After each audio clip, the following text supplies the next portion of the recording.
I've had this idea for a long time about turning one of those wooden cable drums into a bass trap. No, not bass trap, bass trap.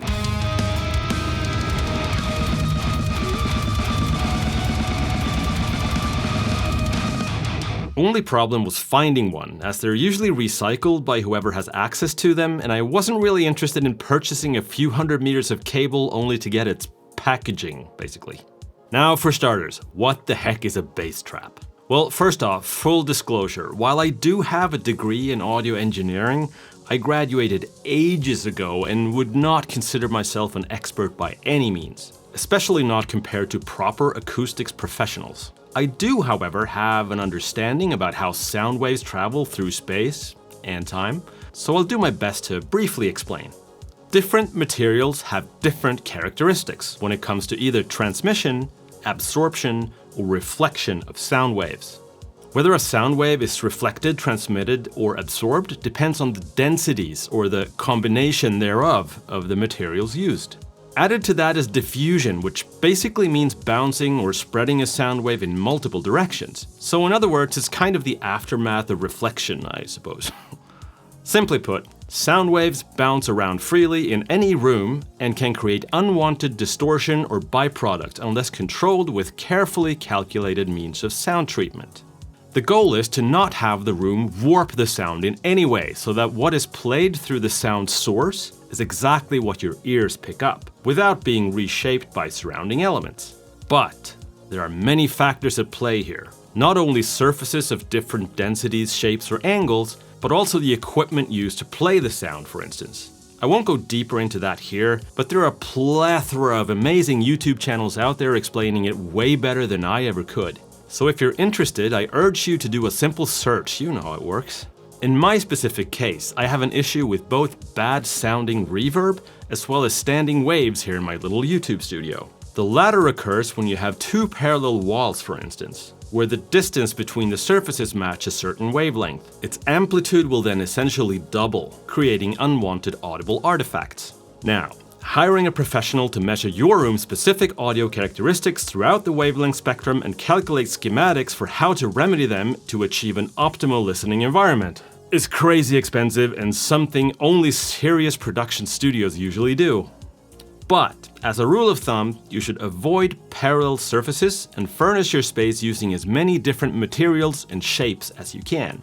A blanket, for instance, is usually great for treating unwanted reflections, but only between a certain range, as while higher frequency sounds may be absorbed, lower ones will travel right through and instead interact with whatever surface is behind it. So, to answer the question about what a bass trap is, it's right there in the name. A device meant to trap or absorb bass or low-frequency sound waves in order to minimize resonance and create a more controlled listening environment. Whew, that's a mouthful. In my case, with this cable drum repurposing project, I figured it would also double as sort of an interior design detail / footstool to stand on when changing photo backgrounds, etc. So let's get started, finally. As mentioned in the beginning of the video, I've been passively looking for a cable drum for a long time. A few months ago, I stumbled onto one in the parking lot outside a nearby supermarket. There were a few electricians working nearby, so I approached them asking if they knew where I could get hold of one just like it. I was lucky and they said I could have it, so huge shout out to whoever they were. Right off the bat, I realized that the threaded rods running through it, holding it together, had ends poking out a fair bit, which would likely make it difficult to put a nice flush surface on top of it. Therefore, I brought out the angle grinder and cut them off. As you'll see in a little bit, it didn't really matter in the end. But man, working one of those things looked cool in slow motion. Worth it. Anywho, after that, I had the damn thing lying in the trunk of my car for about 2 months before I finally got off my ass and decided to finish building it. I called my dad and asked if he had some insulation and a piece of chipboard lying around, which he had and was willing to give me. I needed a few more things, so I went to the hardware store and got the following: a roll of chicken wire, heavy-duty staples, casters, screws, and drawer handles. I then went over to my dad's place to borrow his garage infinite tool supply as well as general knowledge about anything DIY. My stepmother Mia also gave me some felt which I could use to wrap around the insulation to keep it in place before attaching the chicken wire, but more on that in a bit. I started out by figuring out how to attach the insulation and ended up just temporarily holding it in place with some string and duct tape. The gloves were essential too, as this stuff is absolutely horrible to get on your skin and itches for hours. The density of the material plays a big role in how well it absorbs sound, so I tried to not wind it too tightly around the spool. Once filled, and before I brought out the chicken wire net thingy, I realized it would probably be a good idea to have something to attach it to, sort of like an anchor point. Luckily, I found a 2x2 just lying around, so I quickly cut it down to size and placed it between the walls of the drum. After that, I brought out the felt, cut it in half, and did my very best to cover all the insulation. But the sheet was a bit small, so it left a few holes. Didn't really matter in the end, but if you decide to do something similar, make sure you get enough to cover it completely. Or not. I mean, whatever. I used a staple gun to attach it best I could anyways.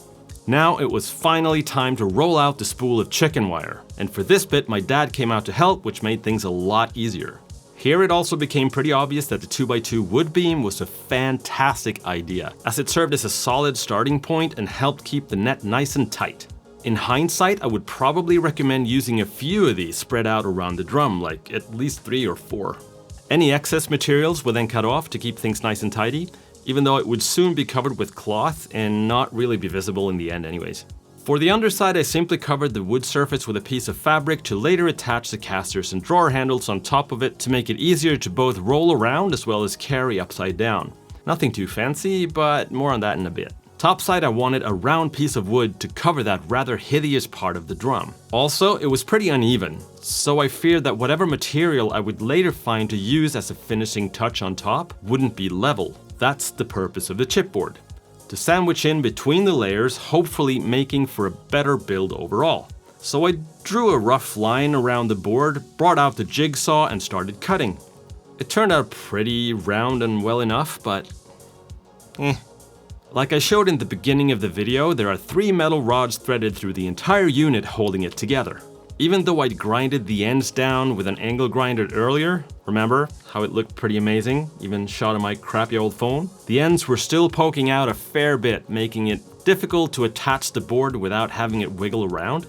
So my dad came up with the idea to simply cut holes in it where the metal rods were poking out. To do that, we put some paint on the ends and put the board on top, making perfect center marks showing exactly where to drill. Genius. And it worked. We then drilled holes only slightly bigger than the metal thread inserts in the drum and put the board on top. It turned out to fit quite well, so good on us. We fixed it in place with a couple of screws and went on to the next step in the process. Attaching the fabric was way more difficult than I'd anticipated, and my main concern was how to cover the overlap at the seam. We ended up just going around stapling it to the top part of the drum, starting a bit before the wood beam and finishing a bit behind to get some overlap. With the piece of fabric in place looking, well, okay, it was time to attach the casters. To get them placed at an equal distance from each other for proper weight distribution and so on, we used a yardstick and folded it into a perfect triangle. Another neat trick I gotta give credit to my dad for. With the casters in place, I put the drawer handles on underneath while making sure they cleared the ground, of course. This way, it'll be a little easier to carry this rather bulky piece of furniture up the 6 flights of stairs to where my studio is. And that's about it, at least for this first session. I might improve on it later or try to make it look better, but this'll have to do for now. So here it is. Originally, I wanted to find a round tabletop in like a dark wood type material that had to be exactly 70 centimeters in diameter to put on top, but I stumbled onto this fake grass-like mat on sale for a few euros and cut it to size instead. Worked out pretty well, at least until I find something better. The garden of fake plants on top of it helped sell the realism too, don't you think? Now, did it make a difference sound-wise? Well, maybe. A little, probably. But it looks nice. To be perfectly honest, my main issue with this particular room is with recording voiceover and talking head, just like this. It doesn't sound great, and a bass trap is not going to do a lot of good for that particular purpose. I should probably have invested in some audio blankets instead, but that's not nearly as much fun. Now I have this purpose-built sound absorption device that doubles as a little fake plant garden to up the cozy factor of the studio, and hopefully, ultimately, it helps increase creativity. And that's a win in my book, at least. Plus, you know, it made for a decent video. Did you like it? Are you gonna build one of your own? Do you have any ideas on how to improve it maybe? Please let me and everyone watching know in the comments below. I'd love to hear your thoughts. Well, that's gonna have to be it for today. I hope I'll see you next time. Bye for now.